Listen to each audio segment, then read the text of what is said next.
Wars, cyber attacks, hostage and prisoner swaps. There is a lot to talk about in international news. So to dive into this in more detail, I'm bringing in Lisa Daftari, our foreign affairs expert and host of the Foreign Desk, who joins us from Los Angeles. Lisa, welcome once again to Bridge City News.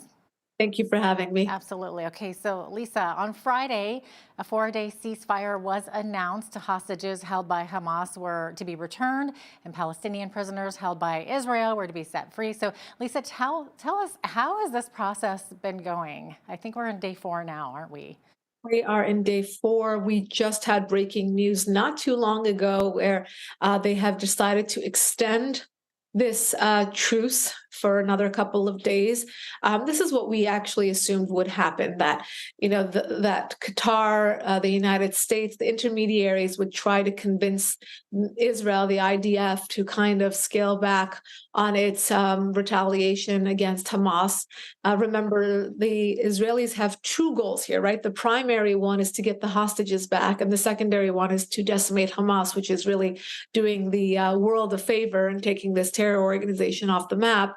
But should the intermediaries convince Israel not to go back in, I wonder and I worry that they will be able to rearm and reload and start this process all over again. And it's really an existential threat that Israel lives with. Now, remember, Israel evacuated the Gaza Strip in 2005, giving it full control over to the Palestinians, who then elected Hamas into office in 2007. Now, since then, we have had so many attacks daily. And of course, the Iron Dome, which is the Israeli technology that catches those missiles, has done a wonderful job in keeping Israelis safe. But this past massacre on October 7th just demonstrated to the world how sophisticated and well-endowed Hamas has become, with the help of Iran's regime in Qatar, in having funding, in having missiles, and having weapons. And then the world and the mainstream media cries about the Palestinian people and poverty and how they need help from Israel and the international community, but not from their own leadership. And that's really what brings us all together, is really explaining to the media, to the UN, to whoever needs to hear this, that this is a lopsided deal to begin with, right? So Israel got attacked on October 7th. I mean, brutal raping, setting people on fire. I mean, the words can't even describe how inhumane this attack was. And then now we're having a 3-to-1 prisoner to innocent civilian exchange.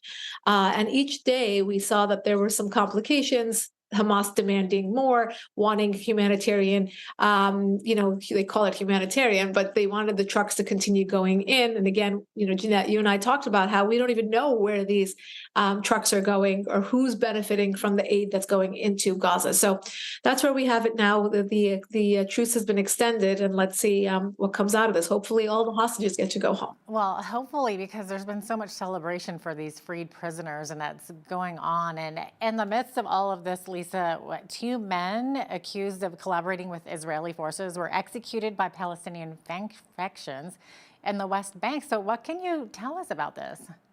This only demonstrates the brutality of Hamas. So when you have Palestinians killed by their own, this is two individuals who were accused of spying and collaborating with Israel, and they were publicly killed to show and demonstrate this symbolically that you cannot help Israel, the enemy. This is something that is indoctrinated within Palestinian society from a young age. They sing about killing Jews and becoming martyrs and getting rewarded for blowing themselves up. The way that they teach mathematics in school, if I kill 2 Jews today and 2 Jews tomorrow, how many have I killed? I mean, the Palestinian people do deserve better, but they deserve better from the beginning, from the time that they're young, under their own leadership. When the UN gives money to UNRWA to fund Palestinian schools, there should be a control. There should be some sort of just overlooking what they're doing and how they're teaching, and there should be better. I mean, how can we ever have peace when this is what they're doing? And you don't hear any outcry from the world when they're hanging 2 innocent Palestinians on alleged charges of espionage. But then, of course, they want to, just talk about Israel's war crimes, and the word genocide is thrown around so much.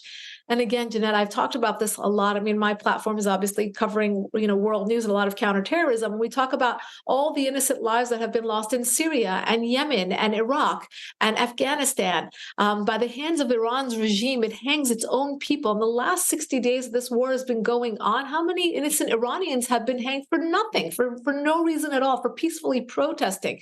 And the world is silent about all those killings, and they only want to focus on this one incident, and they want to talk about Israel's retaliation against Hamas, a terror organization. They're calling this genocide.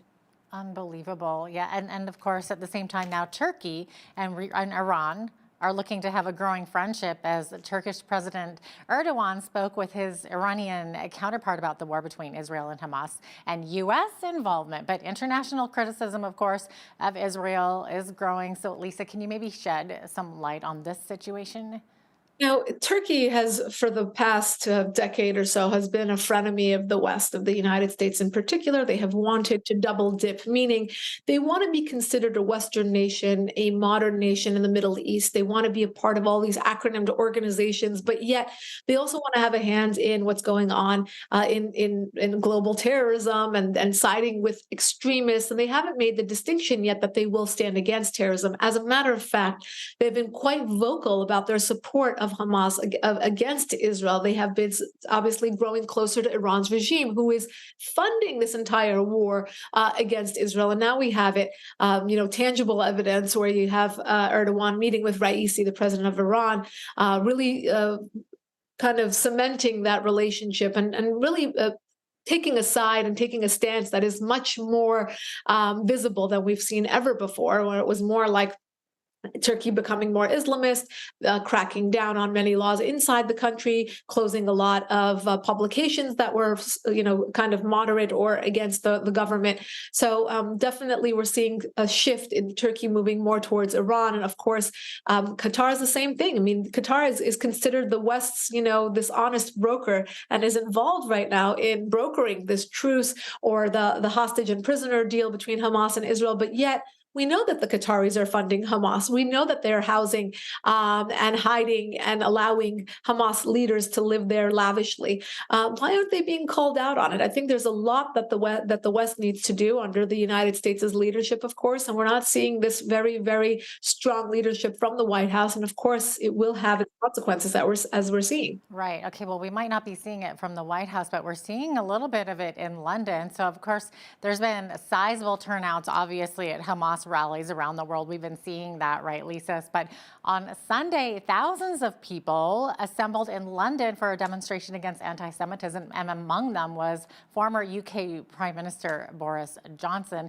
So organizers are reportedly promoting this event as the largest protest of anti-Semitism since, 1936?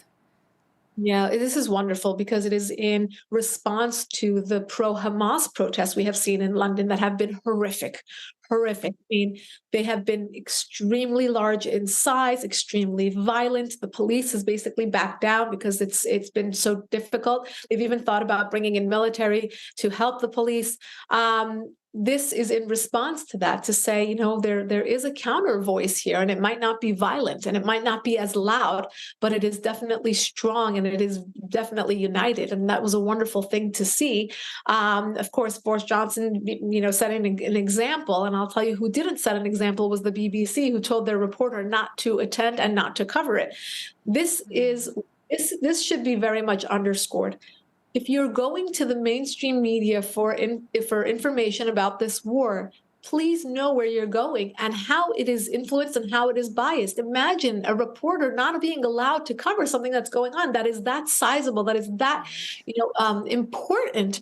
On the flip side, we also had a BBC reporter who said, oops, I got the hospital report wrong. If you recall, it was a bomb that the world, and very quickly Hamas told the mainstream media, oh my gosh, Israel bombed the hospital, thousands have died. And meanwhile, it wasn't even true. And it was a mislodged missile from Palestinian Islamic Jihad that landed in a parking lot that there were no casualties, and definitely not in the thousands. So this BBC reporter said, yes, I got it wrong, but I'm not remorseful at all. So he's basically saying, I'm glad that my bias allowed me to report incorrectly so that people think a certain way. I mean, This is crazy. This is not ethical journalism. This is not where people should be getting their news, and we should all be informed. There should be a, the small font at the bottom should say, it comes with bias. This is not actual reporting. Oh, the power of the media, huh? It's unreal. And of course, meanwhile, there in the U.S., there are confirmed reports that a municipal water authority in Pennsylvania was hacked by a cyber group backed by the Islamic Republic of Iran over the weekend. So what's going on there, Lisa? Right. So we know that the Iran regime, besides funding all their different terror proxies around the world, and especially in the Middle East, they have also been fortifying their cyber capabilities. They have a cyber army, very proud of it. They have bots on Twitter. They have people going, to kind of respond on Instagram and all social media platforms. But on a more sophisticated and complex level, they have these hacks against major infrastructures. And over the weekend, they hit a Pennsylvania water company, and of course, they're flexing their muscles. They're testing out, how far can we take this? And of course, there have been no consequences for Iran's regime. It is funding terror. It has a hand, obviously, in a complete hand in funding the current war against Israel, funding many different terror proxies, hitting the United States' assets in Syria and Iraq, and yet they get benefits. They get money. They just got another $10 million released to them from $10 billion rather released to them from the Biden administration to be able to, collect those funds. We've had vital sanctions removed from Iran's regime so that they've been able to sell oil upwards of $60 billion in terms of their oil revenue. And of course, we have seen that they are begging for a deal. So when Washington keeps going back to them and saying, pretty please, we shouldn't expect anything else than for them to really push the envelope. And in this case, with cyber attacks, reminding the United States that they have these capabilities. Yeah, no, unbelievable. And we're so focused on the Israeli-Hamas war right now. We need to remember there's another whole war going on between Russia and Ukraine. And very importantly, this past Saturday, at least, 5 people were injured in Kyiv in what city officials are calling the most massive Russian drone strike on the Ukrainian capital since the start of the war. So what is this? 60 drones were intercepted during the airborne assault, Lisa? Where did those drones come from? The Iran regime is giving Russia drones. Again, we are fueling both sides of this war, and I don't know if people are paying attention. The United States is giving billions of dollars to Ukraine to fight or to at least ward off Russian invasion. On the other side, we're giving money to Iran's regime, which is making drones and selling them to Russia, which it is using against Ukraine in this war. So it's frustrating to watch this, because as there's more talk and international pressure for some sort of ceasefire or some sort of resolution, on the other hand, we're seeing Russia really up the level of fighting, and attacks are getting more brutal every day. Where this will go, we don't know, but it doesn't look like there's any off-ramp for Russia anytime soon. Right, and it's been going on for almost 2 years, and now what we're seeing, U.S. and Germany are reportedly pushing Ukraine to negotiate with Russia. So this seems to contradict what their past actions have shown. So what are you able to tell us about this? Yeah, so of course, as you said, we're coming up on 2 years. So the international community obviously wants for this to come to an end. We all do, right? This is a senseless war. So as they're pushing Ukraine to come to some sort of resolution with Russia, at the same time, we're seeing that Russia is probably not interested unless they get everything, and more.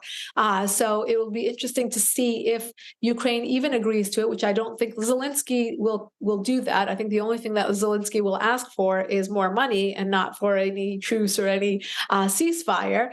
It doesn't look like either side or either man wants to back down anytime soon, but we are seeing international pressure to at least move towards that direction. Yeah. Okay, so turning our attention now over to China. So in Beijing, a surge of respiratory illnesses across China has drawn the attention of the World Health Organization. So China's health ministry says the illness is caused by the flu and other known pathogens, but not the coronavirus. So how are they looking to deal with this one, Lisa? Yeah, it looks like they're not being transparent about this, just like COVID, and that's what's scary about this. I talked to some physicians over the weekend actually about this, and they think it's this very serious pneumonia, which could be as deadly as COVID was. They're worried that that will be the new flu that hits us here in the West in this coming season, unfortunately. As you know, pneumonia, very similar to COVID, a respiratory illness that requires hospitalization, ventilation, oxygen, et cetera. So something that is, we're watching, and obviously we can't get any straight answers out of China, where this came from and why its origins are leading us back to China is obviously the main question here. But on this end, we will learn how to deal with it just like we have. But again, more pressure on China, more pressure on Iran's regime, more pressure on Qatar. We're just not seeing it, and of course, the consequences are here, and we're seeing them. Yeah. She is our foreign affairs expert and host of the Foreign Desk, Lisa Daftari. Thanks so much for joining us today from Los Angeles. Great to have you on. My pleasure. Thank you for having me.